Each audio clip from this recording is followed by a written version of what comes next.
అందరికీ నమస్తే అండి.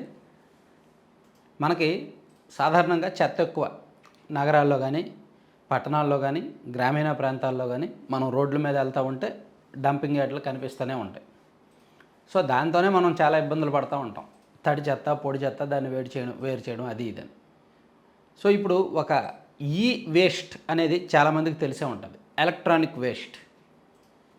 సో ఇది కూడా ఈ చెత్త కూడా ఎక్కువే. ఈ చెత్త కూడా ఒక సమస్య మనకి. చాలా సింపుల్గా మన ఇంట్లోనే ప్రతి ఒక్కరి ఇళ్లలో కూడా ఈ వేస్ట్ ఉంటుంది. మన ఇంట్లో మొబైల్స్ ఉంటాయి. మనం వాడిన తర్వాత అవి మ్యాక్సిమం కొంతమంది ఏం చేస్తారంటే సెకండ్స్లో అమ్మేస్తుంటారు, కొత్తవి కొనుక్కుంటారు, మళ్ళీ వాడి సెకండ్స్లో అమ్మేస్తుంటారు. లేదా కొంతమంది వాడి పాడైపోయినవి పక్కన ఎక్కడో పెట్టేస్తారు. ప్రతి ఒక్కరి ఇళ్లలో కూడా పాడైపోయిన మొబైల్స్ ఉంటాయి, పాడైపోయిన కీబోర్డులు ఉంటాయి, పాడైపోయిన మౌస్లు ఉంటాయి, పాడైపోయిన మానిటర్లు ఉంటాయి, పాడైపోయిన టీవీలు కూడా ఉంటాయి పాతవి. సో ఇవన్నీ కూడా ఈ వేస్ట్ కిందకు వస్తాయి. ఇవి భారతదేశంలో ఒక పెద్ద సమస్యగా మారింది. వీటిని ఏం చేయాలి అనేది. మన దేశంలో సగటున సంవత్సరానికి 1.8 మిలియన్ టన్నుల ఈ వేస్ట్ ఉత్పత్తి జరుగుతుంటే దానిలో కేవలం 16% మాత్రమే రీసైకిల్ చేస్తున్నారు, అంటే రీయూజ్ చేస్తున్నారు. మిగిలిందంతా కూడా చేయలేకపోతున్నారు. పైగా ఈ వేస్ట్ అనేది 2019-20లో మీరు ఒకసారి పక్కన చూడొచ్చు. 2019-20 నాటికంట రాష్ట్రంలో 1.01 మిలియన్ మెట్రిక్ టన్నులు మాత్రమే ఉండేది 2019-20లో.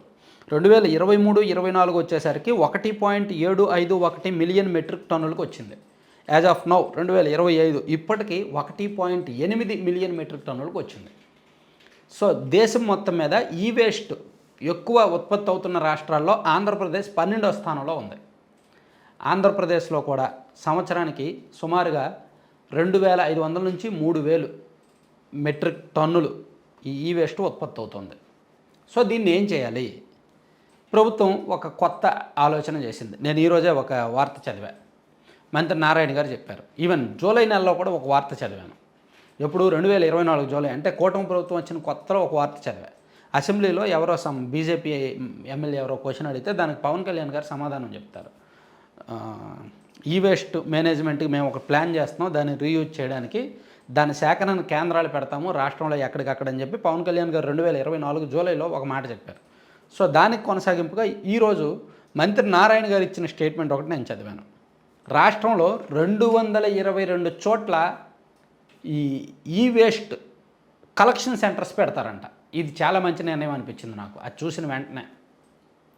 రాష్ట్రంలో మొత్తం మీద పట్టణాలు, నగరాల్లో 222 చోట్ల, అంటే ప్రతి జిల్లాలో కూడా యావరేజ్గా 9 నుంచి 10 ఈ చెత్త సేకరణ, ఈ వేస్ట్ సేకరణ కేంద్రాలు పెట్టబోతున్నారు. ఇది చాలా మంచి నిర్ణయం తెలుసా?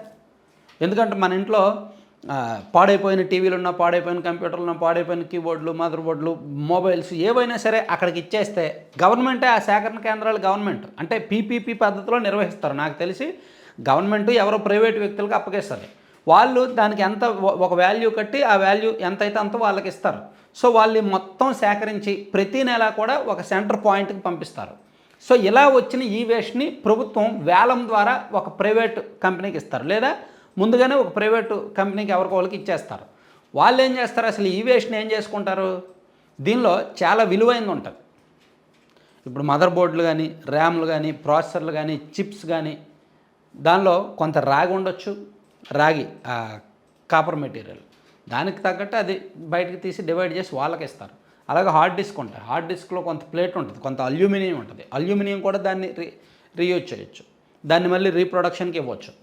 ఇట్లా దీన్ని ప్రతి ఐటెంని కూడా ప్లాస్టిక్ కంపెనీలకు ఇచ్చేస్తారు. అంటే దేనికి డివైడ్ చేసేస్తారు. దానిలో ఉన్న మెటీరియల్ అంతా అల్యూమినియం కానీ, రాగి కానీ, లేదా ఇంకా ప్లాస్టిక్ ఉంటుంది, ప్లాస్టిక్ కానీ, సిల్వర్ కానీ, ఏదైనా సరే దేనికి డివైడ్ చేసేస్తారు. డివైడ్ చేసి ఎవరికి అవసరమో వాళ్ళకి ఇచ్చేస్తారు. అందులో కొన్ని పనికి వచ్చే వాటిని మళ్ళీ యూజ్ చేస్తారు. ఇట్లా ఈ చెత్తని యూజ్ చేయడానికి బహుశా దేశంలో ఇంకెక్కడ ఈ ప్రొసీజర్ లేదు, ఈ పద్ధతి లేదు. గుజరాత్లో ఇంతకుముందు 2018లో స్టార్ట్ చేశారు కానీ ఫెయిల్ అయింది గుజరాత్లో. అలాగే ఒకసారి ఉత్తరప్రదేశ్లో 2021-22లో స్టార్ట్ చేశారు కానీ అది సక్సెస్ఫుల్గా రన్ అవ్వట్లేదు. సో మరి ఇప్పుడు ఆంధ్రప్రదేశ్లో 222 చోట్ల సేకరణ కేంద్రాలు ఏర్పాటు చేసి దాన్ని ఒక చోటకు చేర్చి కొన్ని ప్రైవేట్ ఏజెన్సీలకు అదంతా అప్పగించేసి అంటే పూర్తిగా పీపీపీ మోడల్లో దీన్ని చేస్తున్నారండి. సో దాన్ని ప్రైవేట్ ఏజెన్సీలు దాని విలువ తెలిసిన వాళ్ళు ఖచ్చితంగా దానిలో ఇంట్రెస్ట్ చూపిస్తారు. అంతెందుకు యువతకు కూడా ఇది మంచి ఒక వ్యాపార అవకాశం. ఎవరికైనా ఇంట్రెస్ట్ ఉంటే ఈ వేస్ట్ని సేకరించవచ్చు, దాని నుంచే మంచి వ్యాపారం చేయొచ్చు, దాన్ని రీసైకిల్ చేయొచ్చు, రీయూజ్ చేయొచ్చు, ఏదైనా చేయొచ్చు, రీప్రొడక్షన్ కూడా చేయొచ్చు. కాస్త యూనిక్గా ఆలోచిస్తే, కొత్తగా ఆలోచిస్తే, కొంచెం స్టడీ చేస్తే, అధ్యయనం చేస్తే ఇది మంచి ప్రాజెక్ట్ అవుద్ది. దీని మీద అక్కడక్కడ అంటే దీన్ని ఎలా రీసైకిల్ చేయాలి, ఎలా రీయూజ్ చేయాలి అనేది కొన్ని ట్రైనింగ్ సెంటర్స్ కూడా ఉన్నాయి.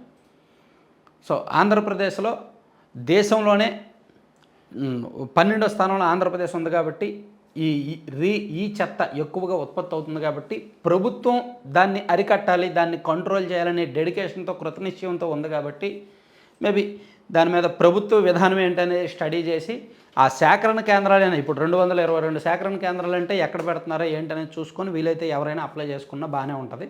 సో నాకు దానికి సంబంధించి పూర్తి డీటెయిల్స్ అయితే తెలియదు, కానీ మేబీ ఇంట్రెస్ట్ ఉన్న వాళ్ళు చూడండి, దీని మీద ఒకసారి స్టడీ చేయండి. ఆ వార్త నేను పక్కన క్లిప్పింగ్ పెడుతున్నాను కదా. Thank you.